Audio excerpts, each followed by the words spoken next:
Be collect. Hello, and welcome to Dan and Ian Have Questions.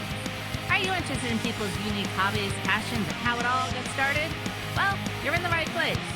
These two, like many of you, know a little bit about a lot and always have questions. Let's sit back, relax, and enjoy as they find out what makes everyone so interesting. This is the Dan and Ian Have Questions podcast.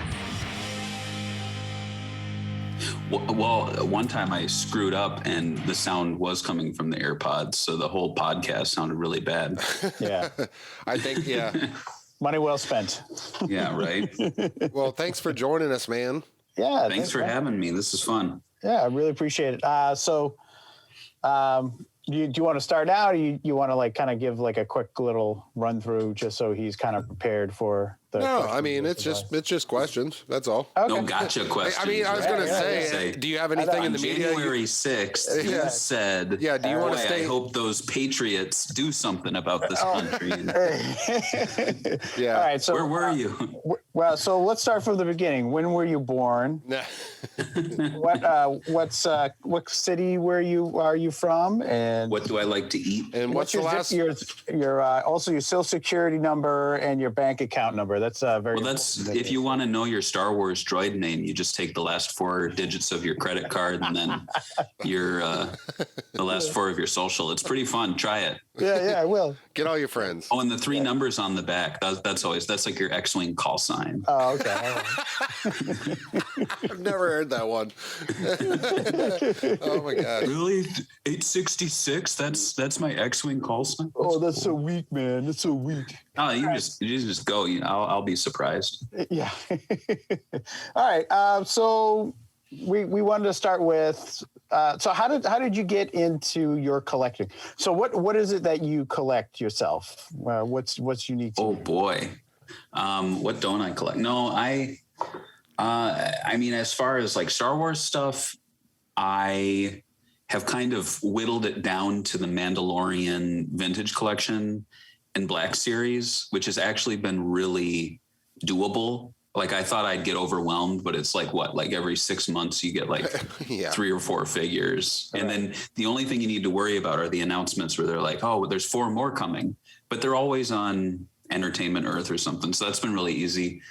And outside of that, like Action Fleet, I was big into as a kid. It was really one of those things where I didn't really think I was a big collector. And then when I was an adult and I got the big storage bins from my parents, I dug through them and I realized I owned almost every ship from the main line. So I'm like, oh, if I just get like 10 more ships, I'm pretty much at a full collection. So That was kind of a focus of mine for the last like 8 months during quarantine or whatever. What are the what are those Mando figs that are out there? The more like almost play school looking ones. They're like the shrunk. Oh, down. Those are Mission Fleet. Mission Fleet. You said Fleet. That's what got me. Yeah, I was like, wait a minute. Right. What? It's very confusing because Hasbro, I think, owns Galoob. I could be wrong, but I think they do now.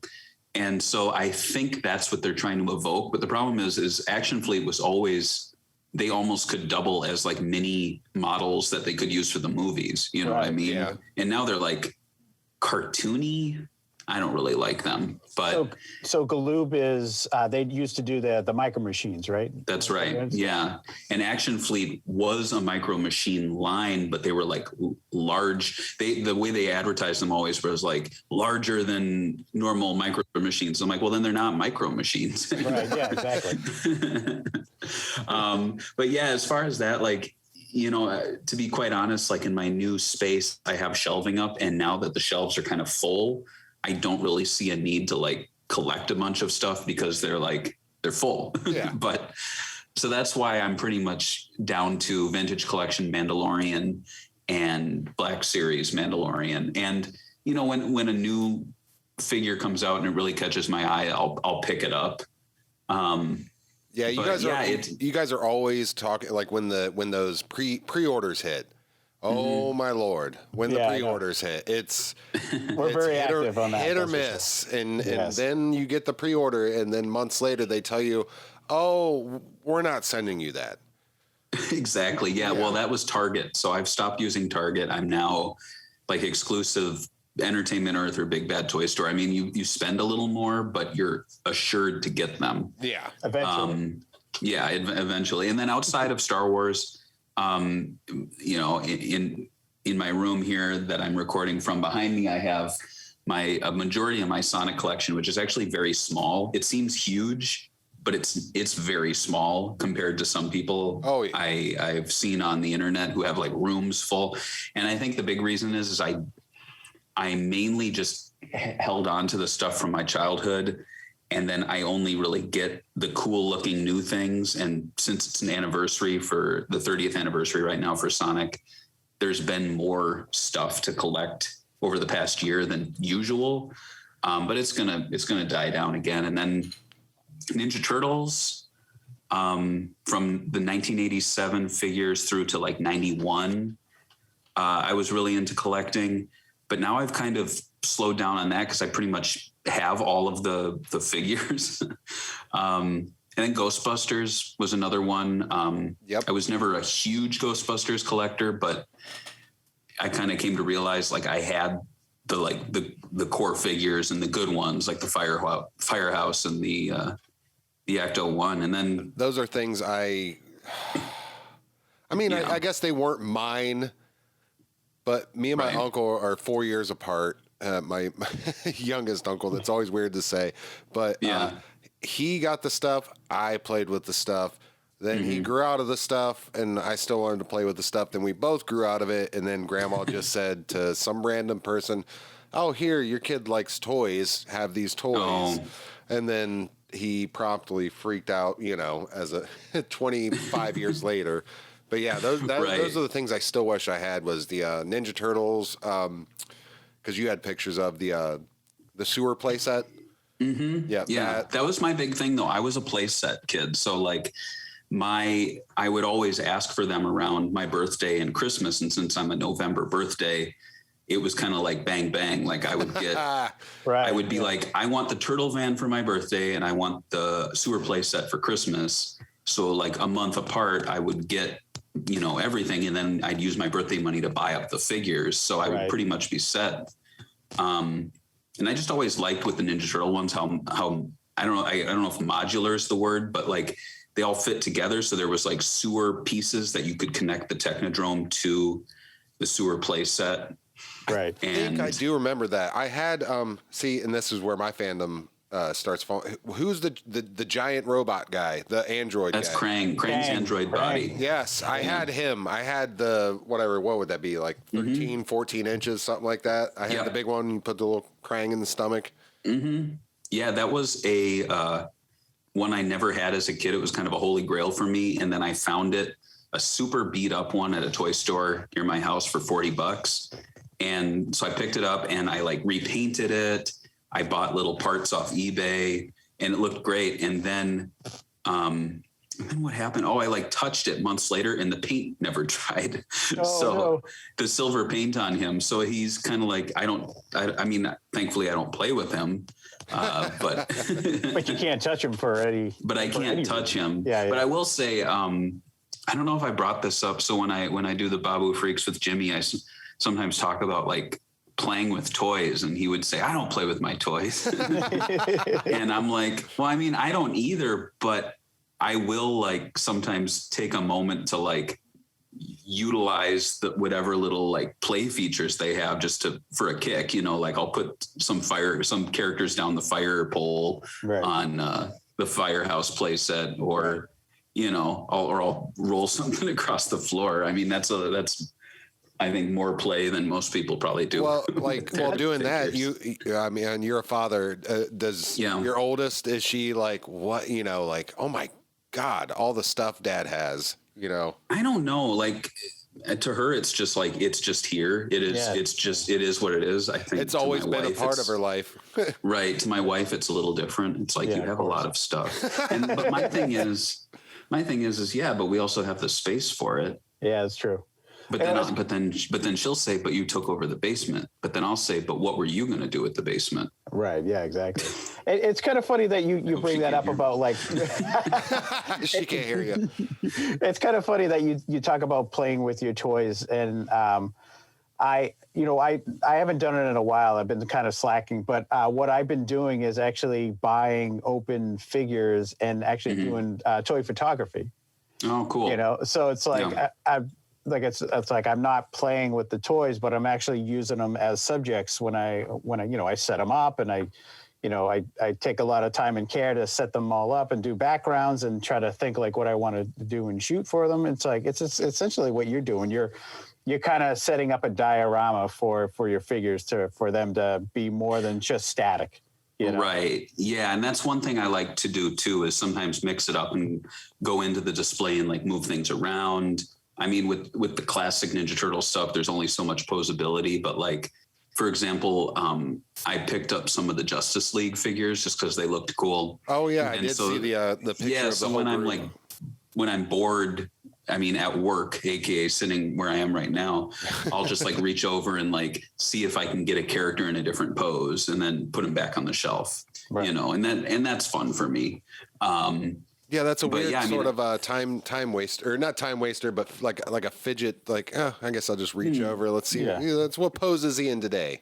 Right. I mean, that's kind of I've always been with things. Like I like the posability of figures, and I like the ability to like change out the display. That's kind of why Tyler was asking me if I was ever going to get a tattoo. And I told him no, because for me, it's not so much like I'm against it, but because I don't like to commit to like one image. And then a year later, I'll be like, man, I wish I would have put something different there. We are in the same wavelength. I would have so many bad like band tattoos. Right. I mean, Dan's the total opposite, man. He commits. He's got. I know. I got the Godzilla tattoos and the dinosaur tattoos, and I have like a Star Wars tattoo. I'm completely nude over here. Yeah. Like it's tricky because I think the only ones I could maybe commit to is like a little Sega logo, because that's one that I think would probably stick with me. But then I'd be like, oh, they got the logo wrong, because it's a really difficult logo to like tattoo. So that's interesting that you talk about Sega. So let's talk about like your love for Sega. Like, how did that start out? I was going to say that seems to be the most prominent, the prominent love of your. I mean, from an outsider, it seems like to be the one thing that the property and Sonic. Yeah, it's weird. So. So when I was a kid, I wanted to get a new video game console, and I think ended up being that when I was looking out at what was available, the Sega Genesis was probably the best value at the time. And it came bundled with a game that, to me, when I looked at it, I was like, oh, Sonic looks fun. Like, those Mario games are fun, but this is fast and the graphics look better. So that was kind of just why I got it. I think I saw the ads and it kind of connected with me. And then from there, I just, I never really had a huge game collection as a kid. I probably had like 15 Genesis games. And that's about it. And then I got a Dreamcast and maybe had like a dozen Dreamcast games. I completely skipped the Saturn. And then I got the PS2 and Xbox to get some other games. And then I went to school. I went to college, and then I just kind of like brought the stuff with me. But I never really had that much. And then when I graduated, I started to realize just how, I guess, affordable used games were at the time. So I would just like buy them up whenever I saw them, if they looked interesting to me. And from there, I was like, well, what are the good games? What should I like import? What should I look for? And so I would read fan sites, and there would be these guys who would be like saying like, oh, there's this Dreamcast game in Japan that if you import it, it's really cool because you basically do it's like a virtual demolition game where you get to plant charges on buildings and then do planned demolitions. And I was like, oh, that's fun. And then it kind of snowballed into me just like picking up like, 20, 30 different Japanese games. Any game that anyone would recommend to me on like a blog, I would pick up. And then I was like, well, I have so much stuff now. I want to start writing about it too, but I don't think any of these guys are going to like let me write for their blog. So what I'll do, and at the time there were a lot of blogs called the Junkyard blogs. So there was the Dreamcast Junkyard, the Saturn Junkyard, And then there was a blog from another guy called Sega Memories, which was more like a nostalgic blog where he would just write about Sega memories. And just like just articles about individual games, just basically. And these were all like blogger.com blogs. So they were free.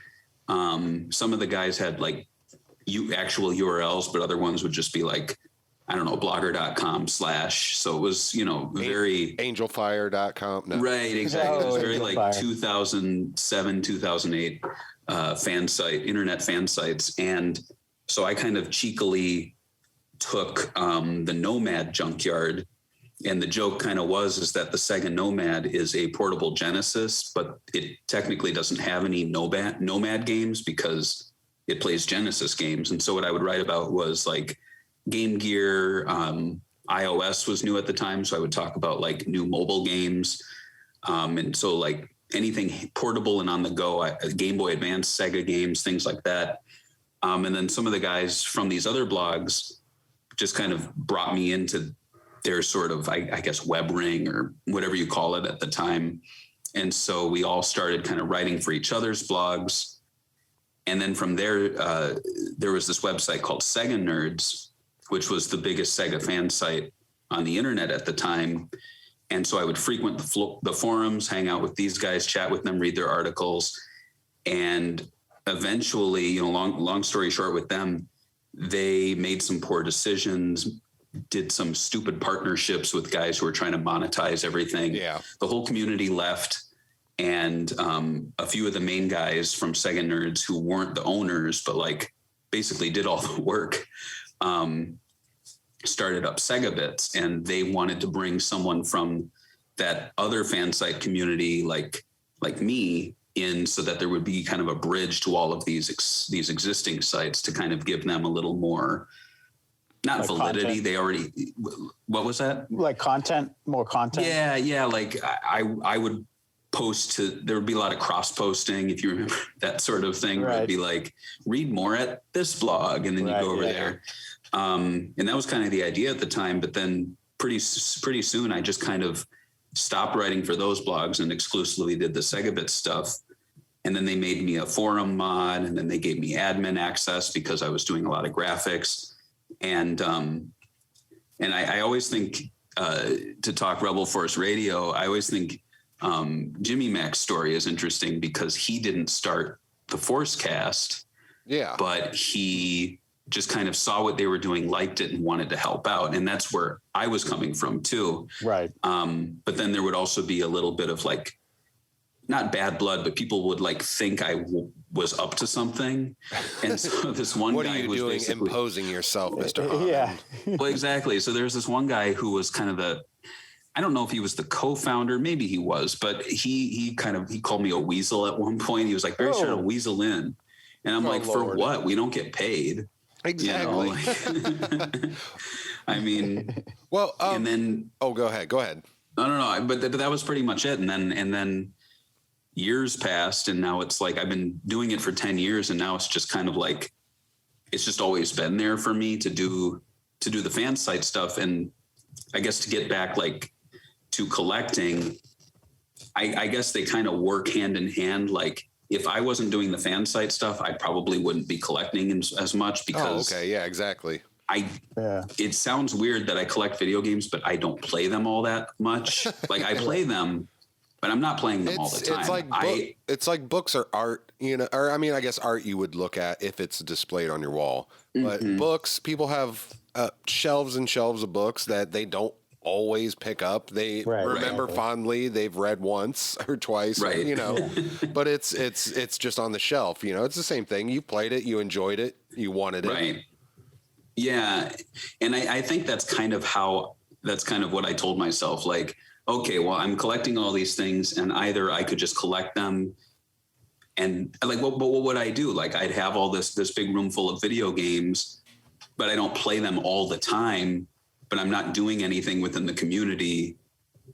So what's the point? And at that point, I'd probably start selling the stuff off or just stop collecting, box it up, and move on. But I think what really works for me, the way I kind of go about it, is that I like doing podcasts talking about video game history. So if I'm covering a game and there's this guy's name that comes up and it's like, oh, he worked on this, this, and this, I can go to my library of games that I have, realize I own all of those games, and then I can kind of very quickly, like 5-10 minutes each, play a little bit of the game, get an idea of the developer. And then you might notice like, oh, that's what, or that's why I like this game, or maybe that's why I didn't like this game.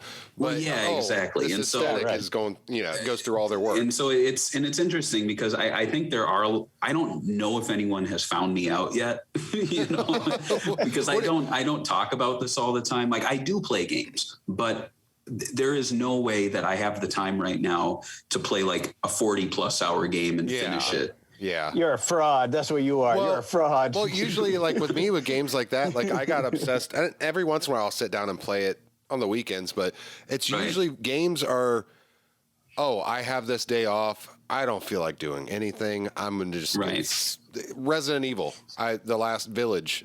I wouldn't have had it just happen at the right time. I'm like, I'm going to pick it up. I put it in and then I just played it. I think it was 13 hours, stop, start, maybe go to the bathroom, get something to eat. But yeah, I will just get sucked into a game for like a whole day or two, but then not play for months at a time. Yeah. Right. It's the same thing for me too. It's like, before I had my son, I would play like one game for months on end, and then I would stop for 6 months and then come back and play a different game all over again. But then as soon as my son was born, like all of a sudden I just like completely stopped playing games. It's just because I have no time. So right, exactly. And I mean, I'm glad you understand that, because a lot of the people I talk to in the gaming community, they either don't have kids or they're too young to have kids. Right. It's totally understand. I was that guy that was like, come on, old man. Like if I was listening to this right now. Right. Yeah. And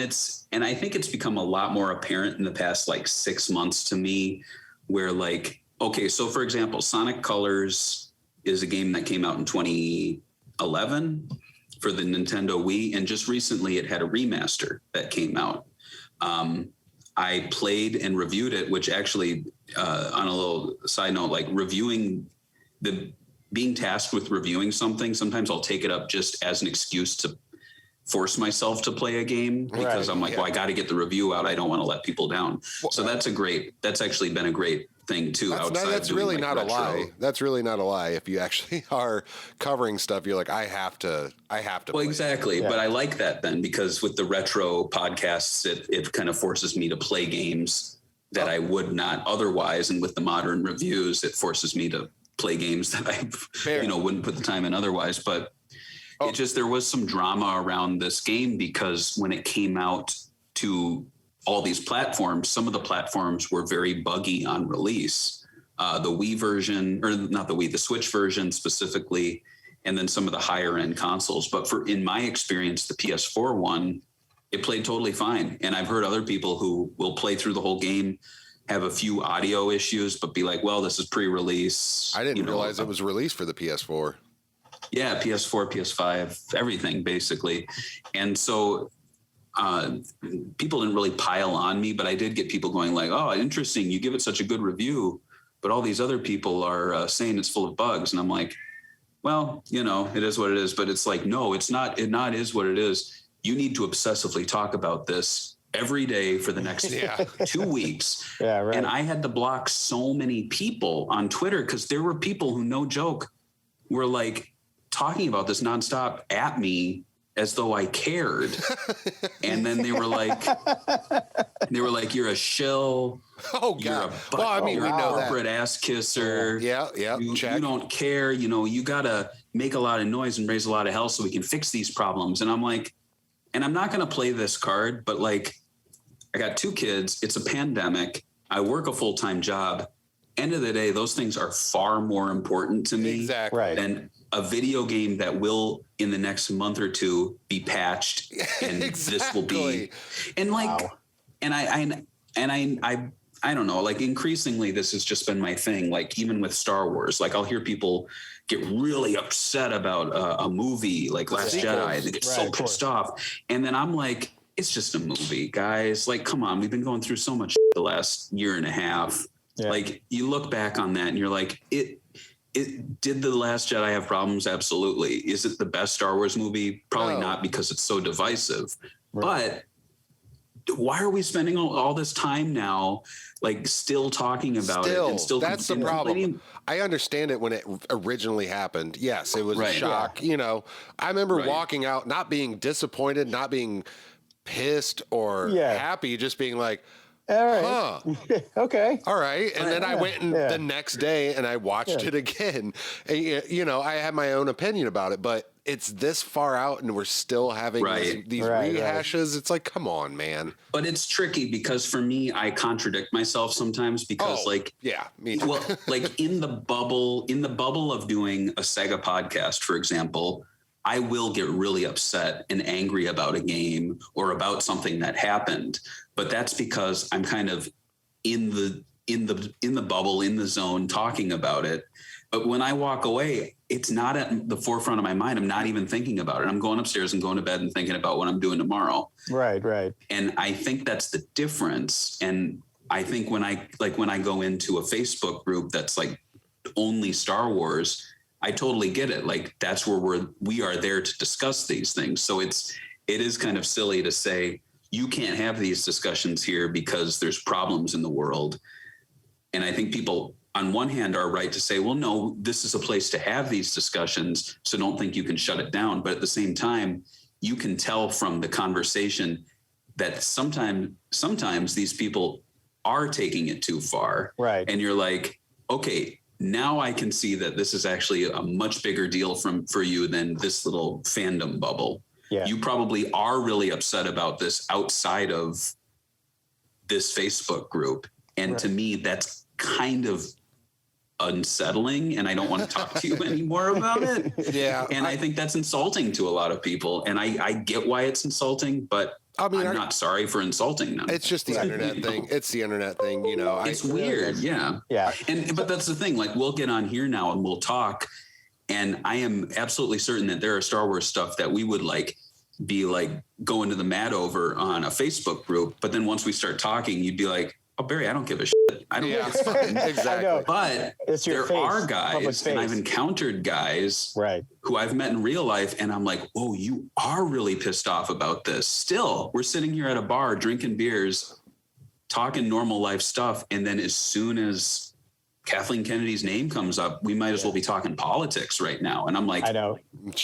And that's my thing. I'm like, okay, well, it seems like this transcends fandom for you. And that's the thing. I think people where their interests go outside of the interest, if that makes sense. No, that makes perfect sense. You know, it's just like they have a passion for one thing, Star Wars, but then they get into like the nitty gritty of it all, and they start pulling at the fur of this cute little teddy bear, and eventually there's going to be like no fur left, for this thing. It's going to look all beat up and disgusting.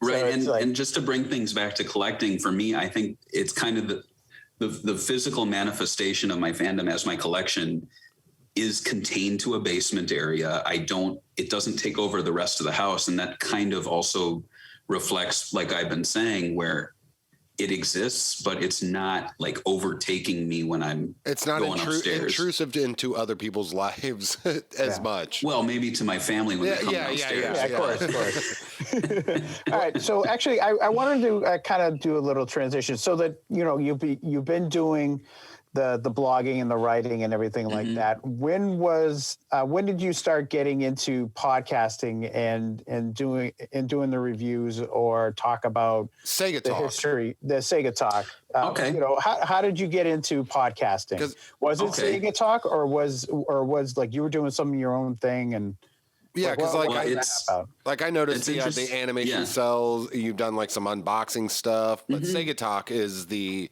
main thing. It's you and your friend George.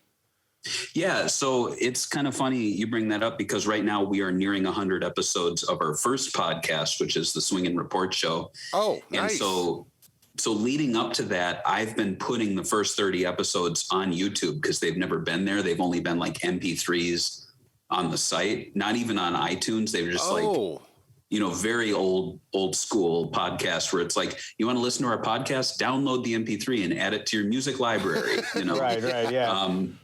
And so I've been re-uploading those, and I just listened through them real quick. And I realized I'm on a lot of those, and I don't remember doing those because it was like 2010, which is 11 years ago. Yeah, oh my gosh. Yeah. And I realized, wow, I've been doing this a lot longer than I thought I have. And also I was brought on just to fill out this like roundtable discussion every week. Right. But as many people doing podcasts know, it's really difficult to keep it going. Like there are so many podcasts that I've either started listening to or looked up just to see if there are people doing what I'm doing or what I'm planning to do. Like, I don't want to step on any toes. Let's see. Yeah, there's these two guys. Yeah, these two guys took my idea. They did 4 shows and they ended in 2014. Exactly. And it's hard. I mean, especially it's like even like picking a name. It's like almost like bands trying to figure out a name. It's like by now it's like you're eventually. I mean, like my buddy's in a band, Midnight. We interviewed him.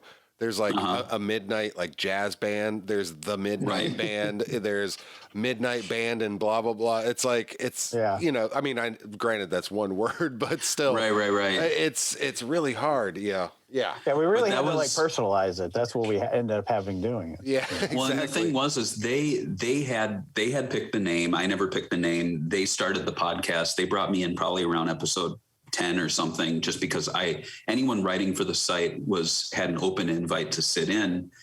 And increasingly I would join up to the point where people started to kind of drop off, either because they got busy, we couldn't make our schedules align.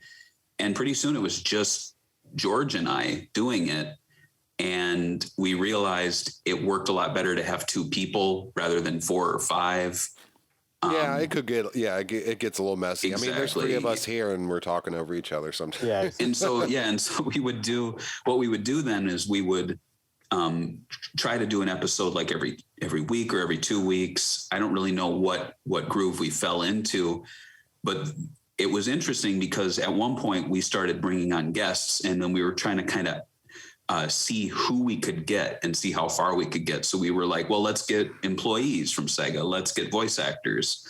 And then something strange happened where George just kind of disappeared from the site for like 4 or 5 months. Like he was doing something, I don't know what, but he was just not like planning out episodes anymore. He wasn't really writing. He was online from time to time, but not planning anything. You would just see that little green thing pop up next to his name. Yeah, like he's exactly. online, and you're like, what is he doing? And then it just disappears. Yeah, like, hey, and so where'd you go? I kind of tried to keep it going. And so I started bringing on guests. I had to. We couldn't just do a solo show where I would discuss the news of the week. And that's where it kind of really started to become the guest show.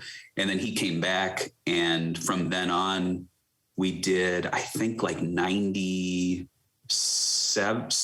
or 96 shows. And then it just ended because, to be quite honest, getting a guest every 2 weeks became really stressful.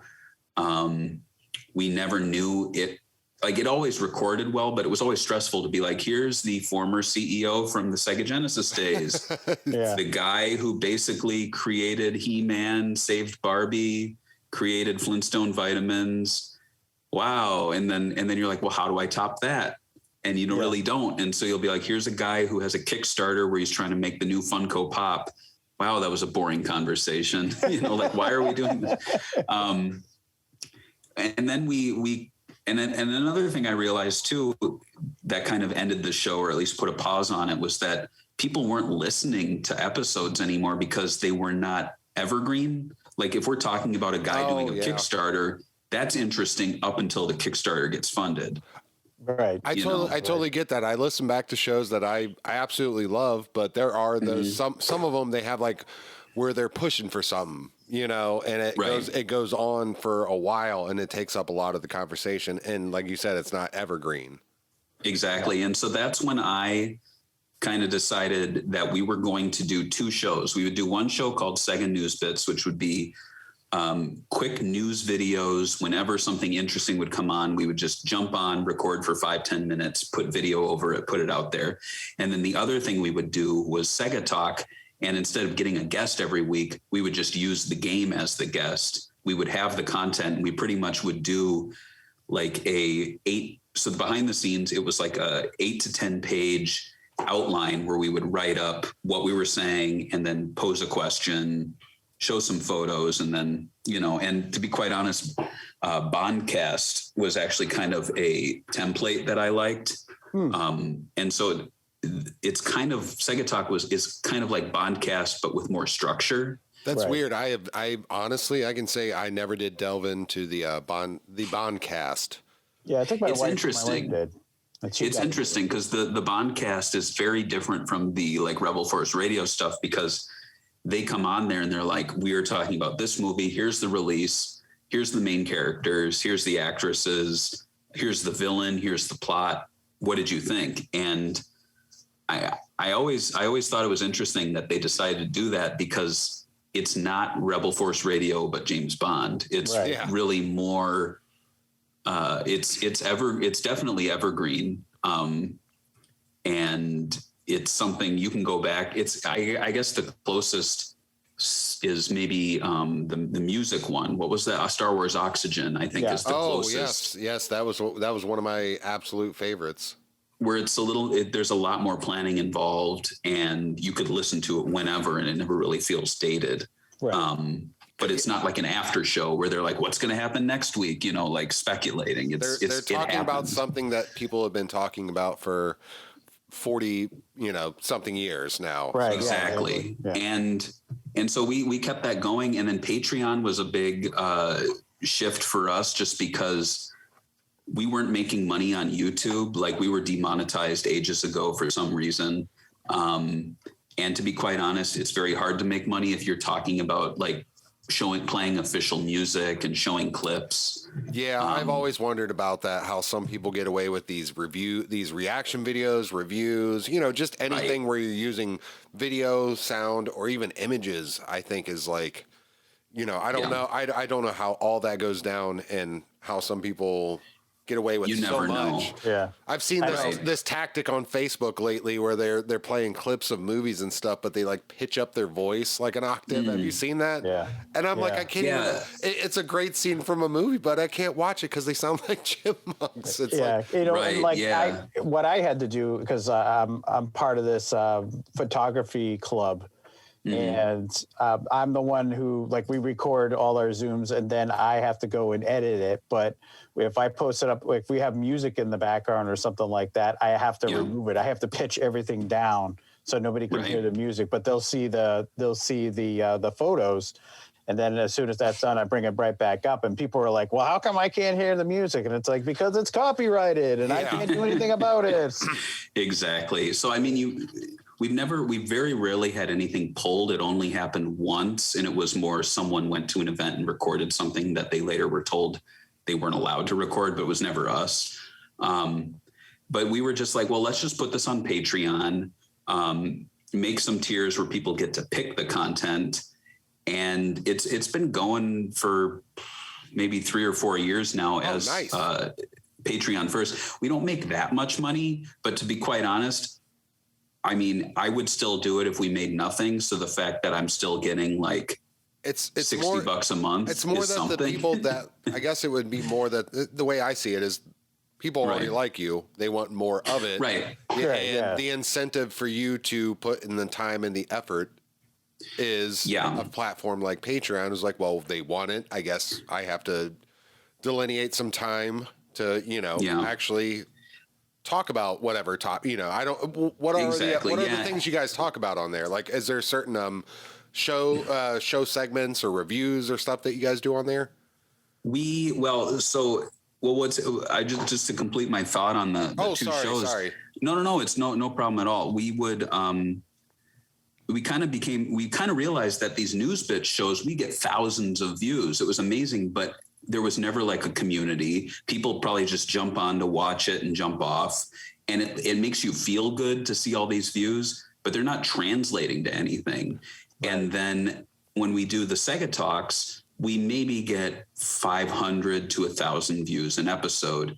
Doesn't seem like a lot, but to me, I would rather put on a show where 500 people are invested in listening than put on a show where a couple thousand people are there, but they're not like paying attention to you. Right. You know what I mean? Yeah.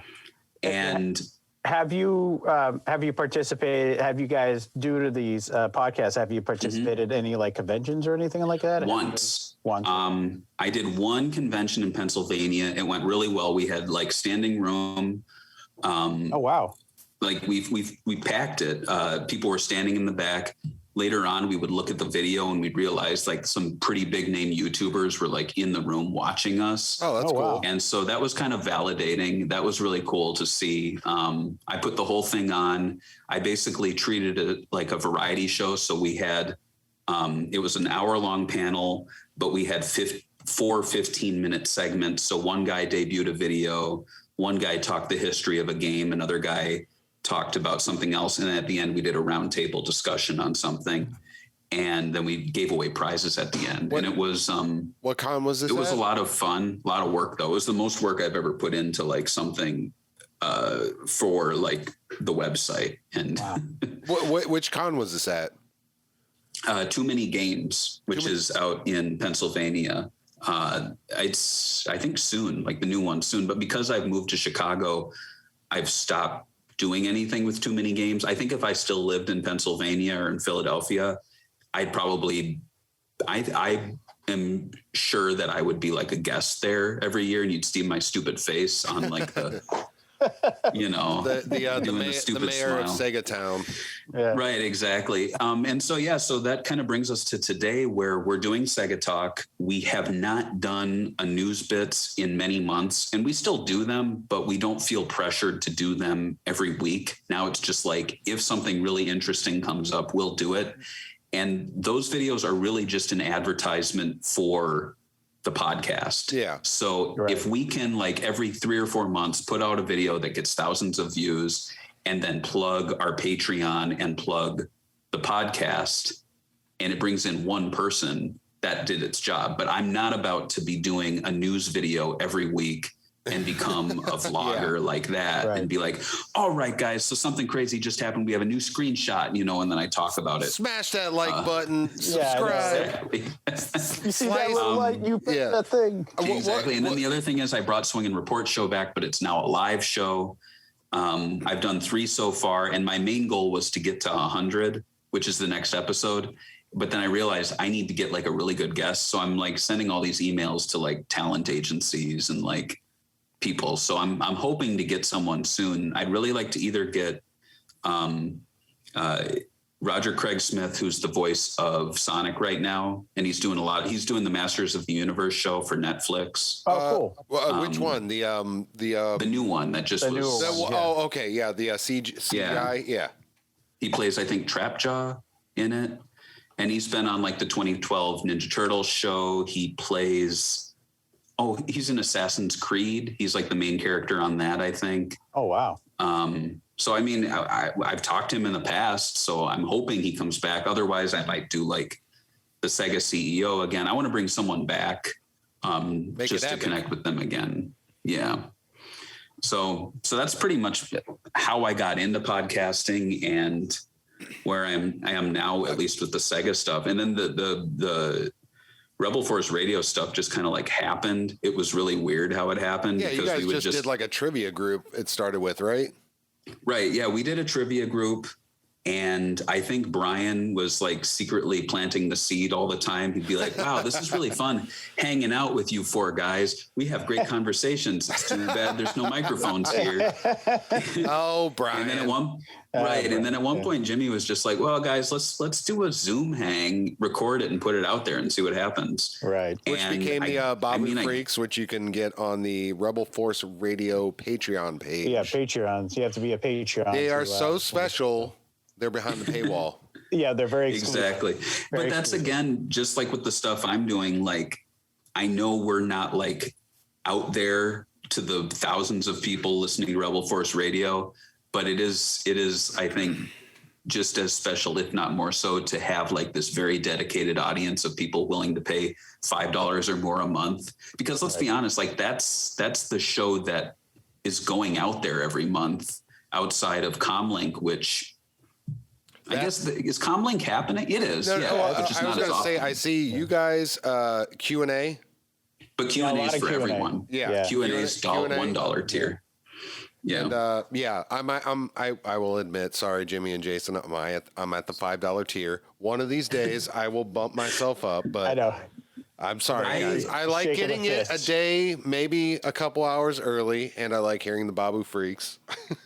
Well, since I became friends with Jimmy, I was like, oh, I don't need to increase the tier anymore.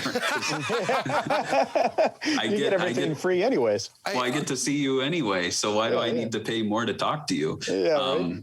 So every time you hang out, he gets to buy you a beer just to make up for the $5 subscription. No, maybe no, but it's just been a lot of fun doing those. Oh, yeah. And you guys are like, I mean, it's fun watching, especially you guys, because you're all in the same area. Yeah, so you guys it's so will much always, easier for you guys. Yeah, you'll always be posting like, meet up, or not always, but there's the Galloping Ghost. You guys have central locations, and that's what's awesome about it. It's not just, we do a show and this is that. It's like, oh no, you might catch us here, or the Chicago Toy Show, or anything in the area. Right. And I bring headshots and I autograph them. Yeah, I know you do. I'm kind of surprised that actually there isn't any places in Chicago that hold any kind of a video game convention. It's weird. Chicago used to have like some fantastic retro stores, and then one of them closed because the building sold and it was becoming like a high rise, and the guy never like moved to a new location, and so that was kind of it.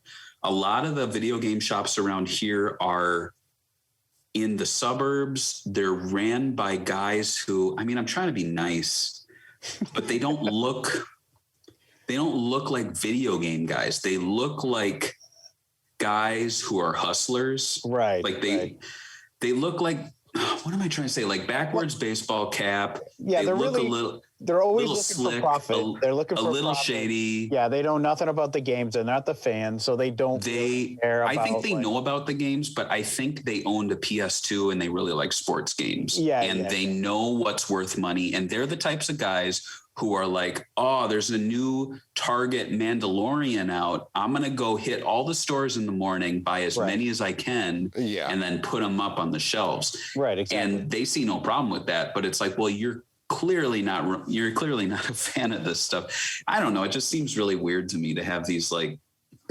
I'm so used to going to video game shops. Like in Pennsylvania, in Philadelphia, just outside the city, there was one. It's still there, called Classic Game Junkie. It's probably one of the best like retro stores I've ever been to. Mm-hmm. The guys know how to repair just about every console. They have a dedicated repair room.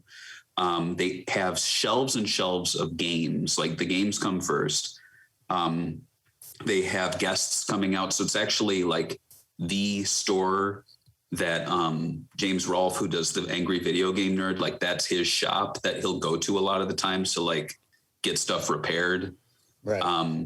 But then you compare that to out here, and like the closest game shop near me, their big thing is walls of Funko Pops, everything behind a glass case.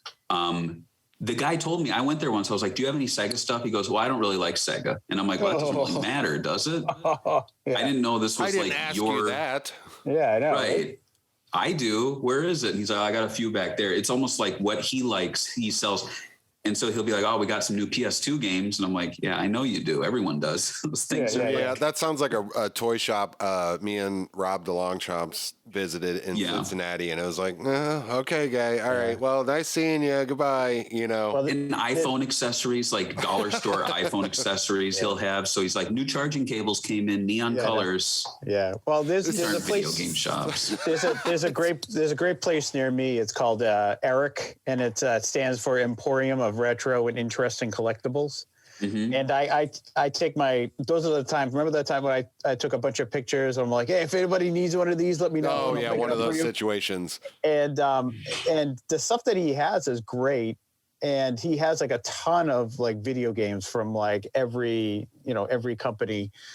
And this guy definitely, he's definitely one of those people. He actually goes to there's like a flea market place near us. He goes in and finds stuff there so he can sell it at his place, but a lot of rare stuff. And he's now expanding out even more so to like display even more toys, because he keeps getting more and more stuff. And it's like none of it is like, he's not, it's hard to explain. It's like he has ones that are like high price, but he is like super negotiable on the price. Like a lot, like if I get a Black Series figure, I told him it was like the Moff Gideon black figure that I picked up from the guy, and I'm like, oh man, I've been looking all over the place. I've been hearing that people have been taking the dark saber out of the figure and just returning the toy. Yeah, exactly. And he was selling the Moss figure like a couple bucks more than normal, like $23 or something like that. And when I told him the story, he's like, I'll sell it to you for like $18. And I'm like, oh, I think he's one of those people. He's a collector, and he's passionate about what he does. And that's very rare in that type of industry, because that there's a flea market that's probably 10 minutes away from me, 10-15 minutes away from me, and all those people are just in it for the money. They buy up everything and then they just sell it for twice the market than it right. And so video game collecting is not fun for me anymore. I probably buy a classic game maybe twice a year, if that.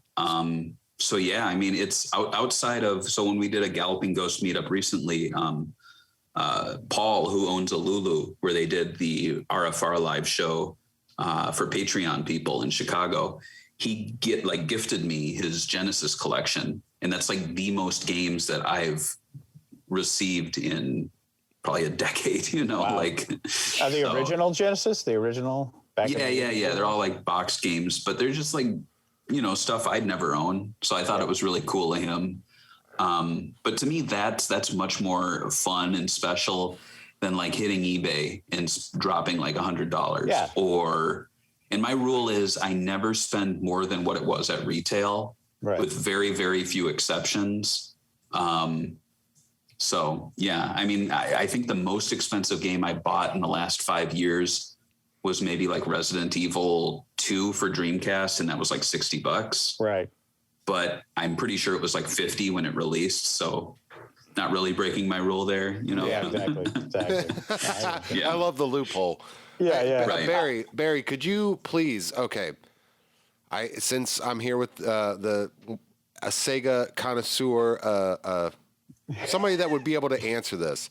Okay. So a lot of people I know have never heard of this. And I had it as a kid, and they think I'm lying. And I want to know if you've ever heard of it. Sega Channel. Oh yeah, I know Sega Channel. Oh my God, I grew up in Columbus, Ohio. My mom spent probably a fortune. Had this Game Genie like device that was hooked up to. It was hooked up to the cable line. Maybe the telephone line. I don't remember, but I know it was telephone. Yeah. Okay, it was hooked up, and every month they would refresh. It would be basically like adventure games, puzzle games. It would have these different sections. It was like online gaming before multiplayer, and everybody's like, what the hell are you talking about? Like every time I bring it up. Do you know? So you know about this then? Yeah, I did a podcast on it. So Sega Channel. Exactly. There you go. It was kind of like it was like pay-per-view almost, meets like maybe Game Pass, which Xbox has now, where you would get a set library of games that you could play under this subscription for as much as you want per month. Per month. And the only thing was though is that you would have to download them to the machine, and as long as the machine was on, the game was there to play. And then when you shut it off, it would wipe the memory. And that was that. I don't remember that. So I wasn't able to save games. I don't remember that. So you wouldn't be able to. No, you could come back and like download the game again. It didn't take too long because they were just small files. But there were some exclusives. I think there was a Mega Man like compilation of NES games that were brought into the Genesis graphics that was exclusive. There was a Sonic puzzle game that was exclusive.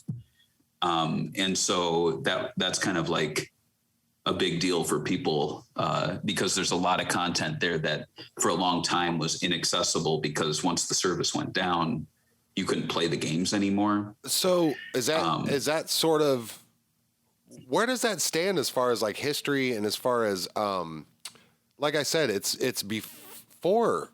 That's the first time I ever heard of like on-demand video game play. You know what I'm saying? Yeah, I mean, was there degradation from the actual game versus playing it on the Sega I don't channel? think so. No, I don't think so. Yeah, it was. I'm just refreshing my memory. It was TCI and Time Warner Cable did it through Warner. Cable television services through coaxial. Wow. So it wasn't phone line. I'm getting it confused with a different thing called, I forgot what it was called, but you could play online games through your phone line, but it only worked for like 2 or 3 Genesis games. Right. But yeah, this one was coax, and it had a guy doing like this, and he was holding a game controller in one hand. Oh, now I think you're like jogging memories in my head. I remember playing, I couldn't play chess, but I would play this chess game that they had on there. I think it was like every month, this would still be like the one they would have on there.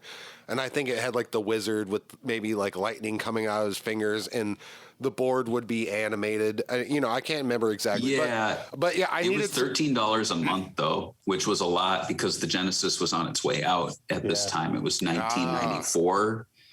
So... But it was around for 4 years. Well, I thank you for validation, and I am not crazy. Because I thought you were going to throw something really weird at me and be like, oh, Barry, I had this. It was a Casio called the Sega IR 7000 communicator. Was this a thing? And I'd be like, I have one over there. Do you want to play it? Yeah, right. You're going to come over there, enjoy it. Did you ever cross over into like, I mean, like, do you have Nintendo love? Do you have like a section? You tread lightly on this, sir. I know. I don't know. I just don't. Nintendo does. Was it Sega does what Nintendo don't? Oh, Genesis does what Nintendo don't. That's what it is. Yeah, I don't really have any animosity to Nintendo. It just didn't really do much for me, and I don't really feel much nostalgia for Nintendo stuff outside of. There were these Mario Choose Your Own Adventure books. Yeah. That I really liked, where you would read through it and then you would collect items and you would keep track of your items on a scorecard. Right. And then you'd get to a part of the book where it's like, does Mario have the I don't know, like the feather? And you'd be like, he does have the feather. Okay. And then go to page. I'm really nostalgic for that. And also maybe the cartoon show for Mario. The Super Mario Brothers Super Show. Yeah. But outside of that, like with Captain Lou.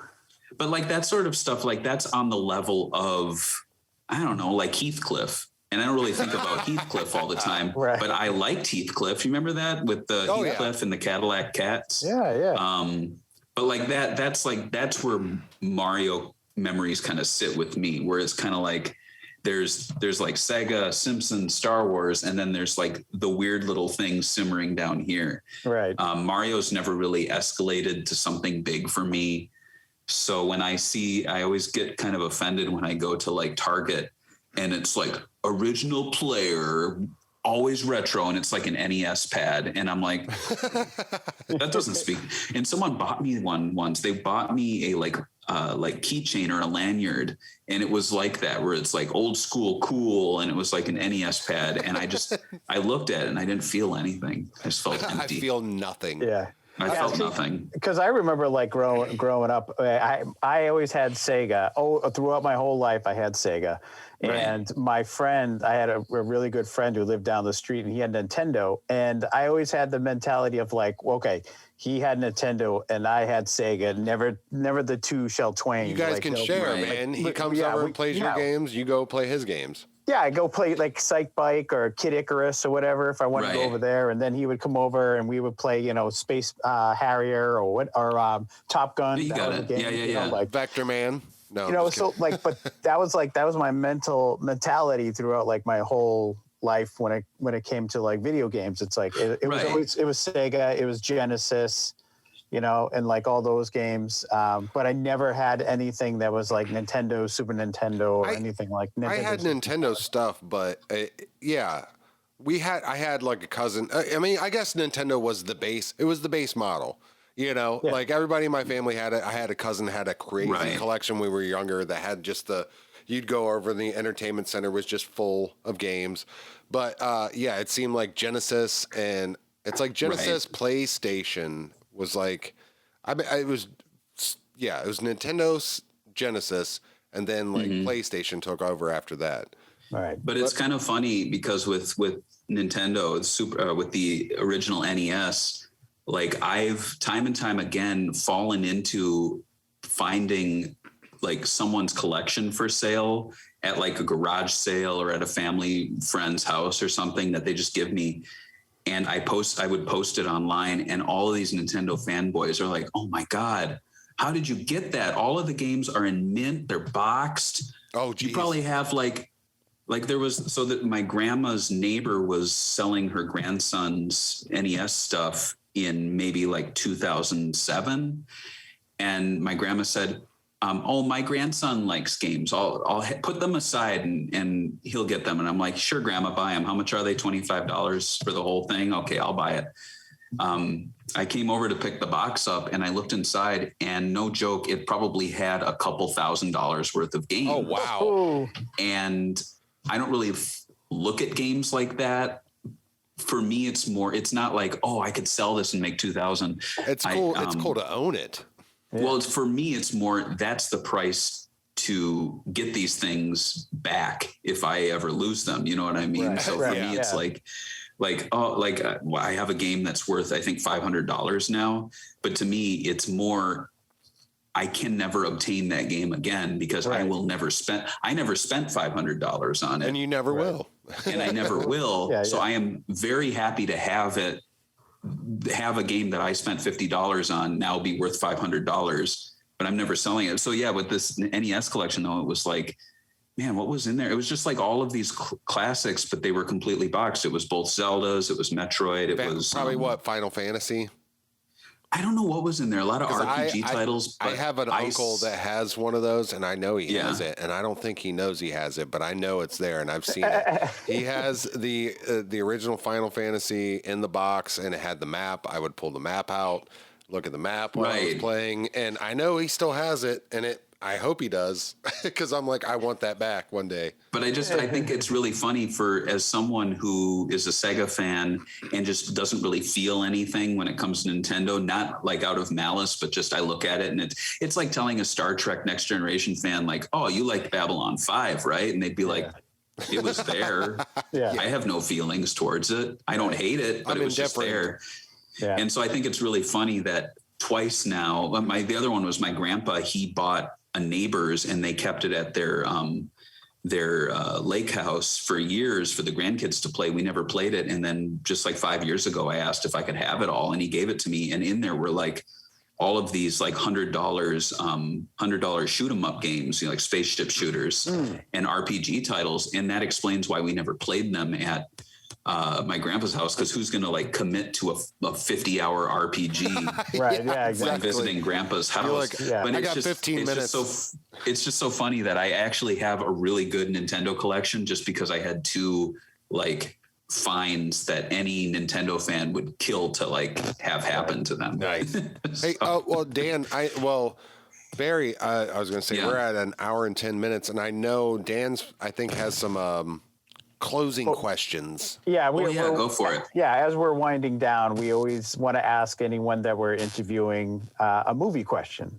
Oh, okay. And actually, what the movie question is what movie would you recommend? It doesn't necessarily have to be like your top number one, or maybe something you saw recently that you wanna recommend to someone that we know, or what do you say?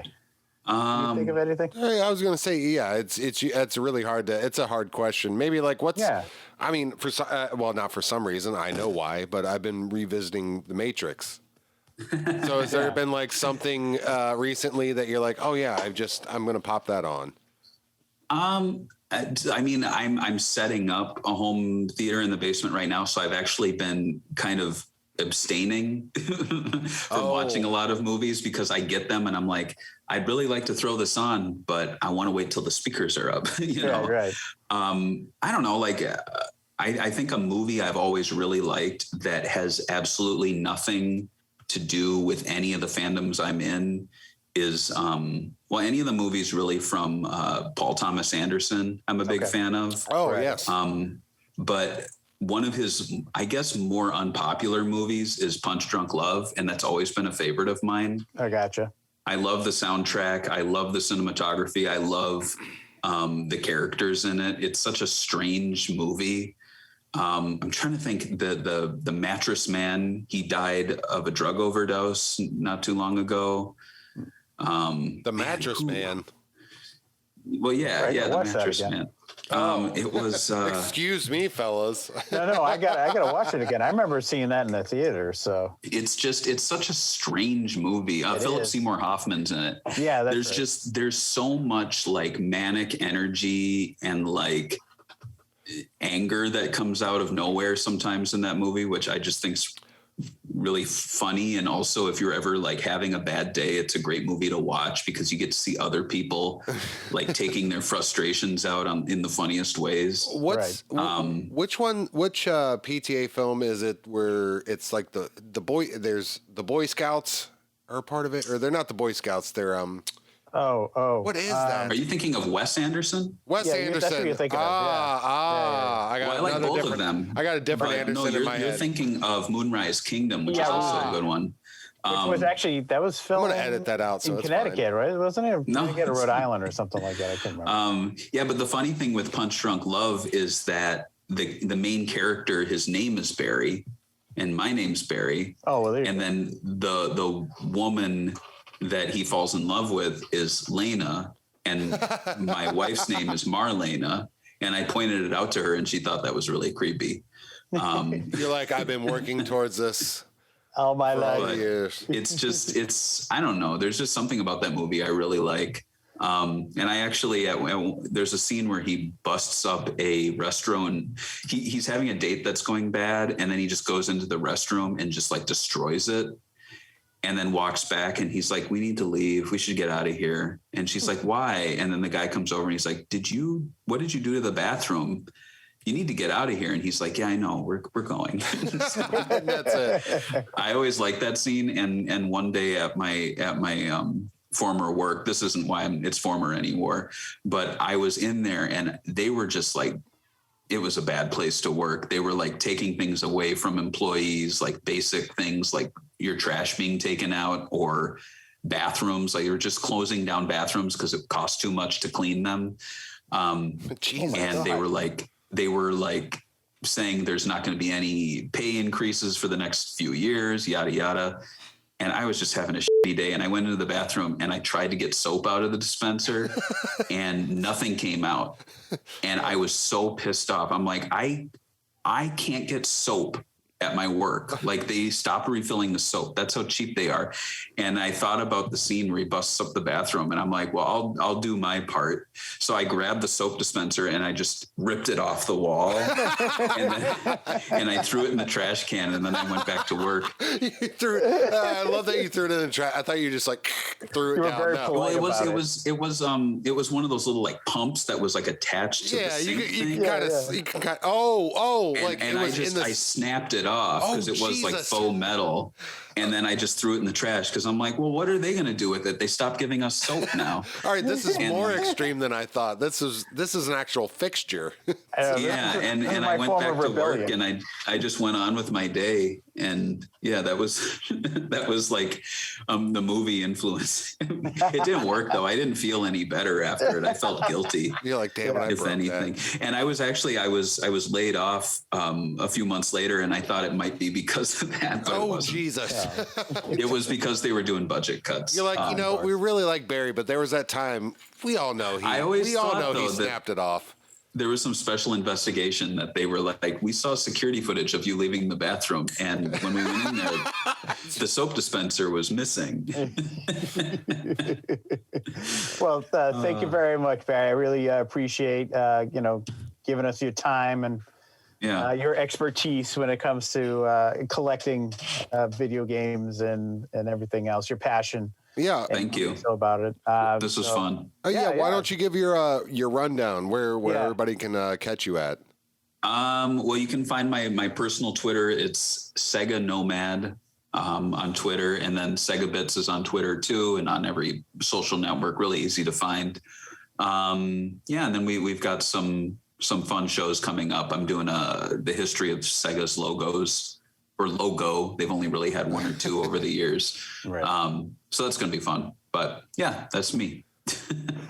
What about the other podcasts? You said the Babu Freaks that you Babu Freaks on the Rebel Force Radio Patreon, and then Swing and Report show. Once I figure out who's going to be the episode 100 guest, that'll be planned. Exciting. Yeah. Excellent. Well, thank you very much. Thank you. And thank you. We'll see everyone till the next time. All right. Well, hopefully I'll see you guys Saturday. I'll let it be known. Awesome. Heck yeah, man. All right. Well, thanks a lot, man. Really appreciate it. Thanks for having me. Have a good night. All right. Have a good See night. you, sir. Bye. Bye.